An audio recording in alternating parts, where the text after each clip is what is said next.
को इतना बोल रहे हैं? रात को जब पत्ते पीसते हुए देखेंगे मेरे को,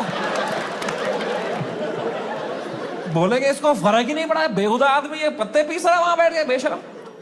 और अगर मुझे इंडिया ले आओ वाला नैरेटिव बढ़ गया और मुझे इंडिया ले आए, तो मेरे लाइफ का सबसे बड़ा यूएस टूर मुझे कैंसिल करना पड़ेगा। तो मैं तो बहुत लॉस पे आ जाऊंगा यार।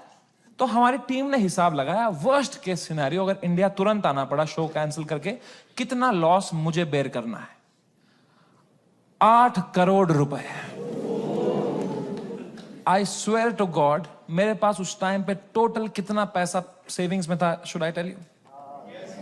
8 करोड़ रुपए।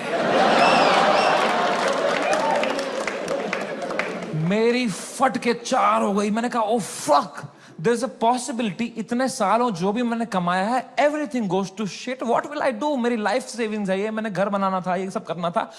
मेरे को इतनी एंजाइटी हो गई। मुझे in general I suffer from anxiety. मेरी इतनी बढ़ गई बैक स्टेज, मैं कांप रहा हूं सेकंड शो से पहले, मेरा दिल धड़क रहा है जोर से, पसीने आ रहे हैं, ऐसे वर्टिगो सा हो रहा है, ऐसे सांसें अटक रही। मैंने बलराज को बताया, मैंने कहा भाई बहुत बहुत एंजाइटी हो रही है बलराज भाई। Zero ability to console.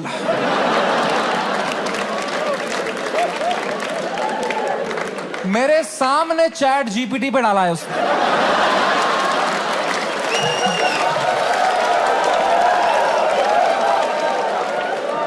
My friend is anxious, what to say?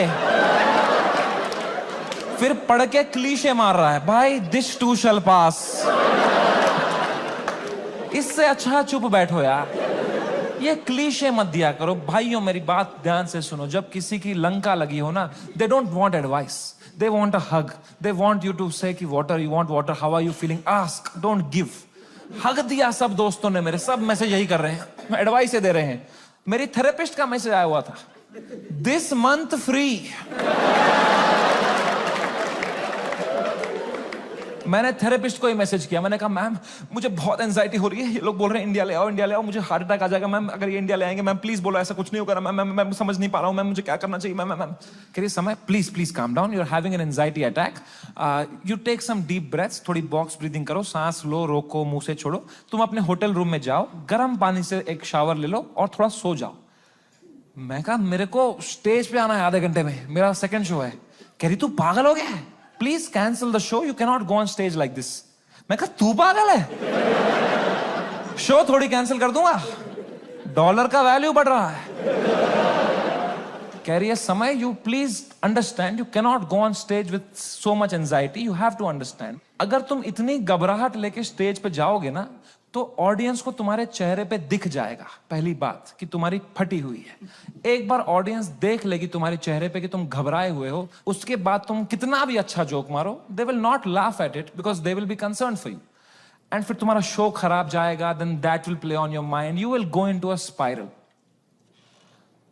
तो मैंने फोन ही काट दिया। मैंने कहा ये नेगेटिविटी दे रही है,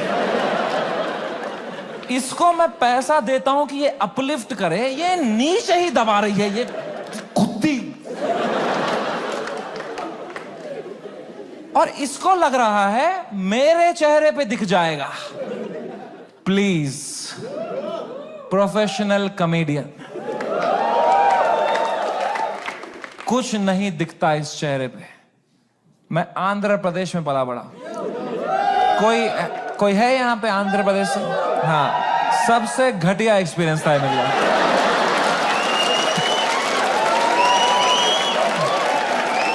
Worst experience of my life.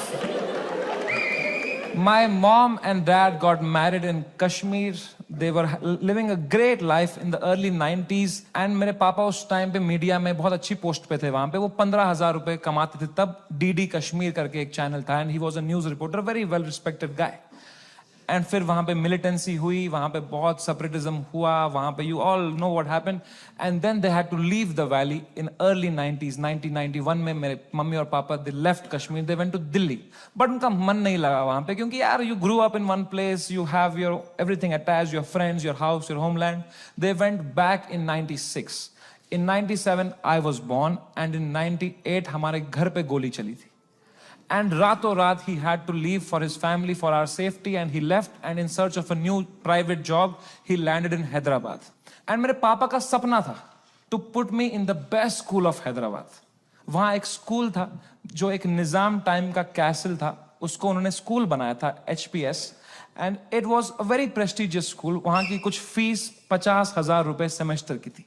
हमारी औकात नहीं थी उसमें जाने की. बट पापा ने 8-10 साल मेहनत करी, कोई सिक लीव नहीं ली, कंप्लीट ग्राइंड. कंपनी में उनको बेटर ऑफर्स आए, he still stayed loyal, he did his work very diligently, and finally when I was in 7th grade he could afford and he put me in that school of his dreams and I went to that school.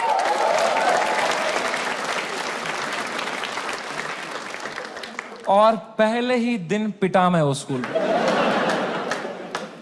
क्योंकि मैं fit in नहीं हो पाया वहां पे. वहां सब तेलुगु बच्चे हैं, उनकी गैंगे बन चुकी है 7th grade तक. मैं सडनली कोई नया बच्चा आ गया है, अलग दिख रहा हूं, अलग बात कर रहा हूं. And dude, they just fucking bullied me for years in that school and I just did not understand why. May be because I was just the different kid. अकेला गोरा बच्चा चमक रहा हूं क्लास में. मेरे साथ रेसिज्म हुआ है, कोई मानेगा ये बात? लोग बोलते हैं नहीं यार, कालों के साथ नहीं करना चाहिए, गोरों के साथ भी नहीं करना चाहिए. Racism and discrimination is not about who's the darker skinned. It's about who's the most different kid, who's most unlike you. And I was that kid. And for fucking years, the first whole week, वो rubber band से कुछ paper बना के मेरी आंख में मार देते थे, मेरे स्नैक्स चुरा लेते, मेरी कभी किताब फाड़ देते थे. मेरी कोई क्रश होती थी, मैं उसके सामने कुछ बात करने की कोशिश करता था, उसके सामने जलील कर देते थे. क्या बचता मेरे पास? No self confidence, nothing. It used to frighten me to go to that school. कभी हफ्ते में मेरे पापा एक बार बोलते थे, मैं तुम्हें पिकअप करने आऊंगा स्कूल. मैं कसम से बताऊं, मुझे शर्म आती थी कि मेरे पापा की अगर मारुति 800 कोई बच्चा देख लेगा ना, तो अगले दिन फिर जलील करेंगे मुझे. तो मैं पापा को बोलता था, पापा अब बाहर वो आइसक्रीम शॉप है ना, उसके पास पार्क कर देना, मैं आइसक्रीम खा के आऊंगा, मुझे बहुत पसंद है वहां की आइसक्रीम. मेरे दांत सेंसिटिव है. पर क्या बोलता पापा को कि ये गाड़ी मत लाओ अंदर, औकात नहीं इस गाड़ी की आने की. उन पे क्या बीतती भाई, उनका सपना था. I couldn't break his heart like that. And if I would, तो वो भी पीटते ही. यहां भी पिटूं, वहां भी पिटूं. मम्मी को कुछ बोल देता, वो क्या करती, वो फंस जाती मेरे और पापा के बीच में. मैं उनको बोलता प्लीज पापा को मत बताना, then she would have that guilt. तो मैं छुपा ही लेता था. मैं पिट के आता था स्कूल में, पूरी स्कूल बस रोते रहता था, बैठ के अकेला बस रोते रहता था. शर्ट फटी हुई होती थी. मैं उतरता था बस स्टॉप पे, मेरी माँ खड़ी होती थी, बड़ी इनोसेंटली पूछती थी, कैसा रहा बेटा तेरा दिन? मैं कहा क्रेजी. कह रही ये शर्ट कैसे फट गई तेरी? मैं कहा वो हम क्रिकेट खेल रहे थे तो मैं गिर गया. इतनी जोर से? मैं कहा ऐसा ही तो होता है दोस्तों में. दोस्त नहीं थे क्या आपके कभी? तो बोलते थे चलो मेरा आशीर्वाद तुम्हारे साथ है. मैंने कहा मैंने मेरी मां को नहीं देखने दिए कभी मेरे चेहरे पे इमोशंस. ऑडियंस को लौड़ा दिख जाएगा तुझे.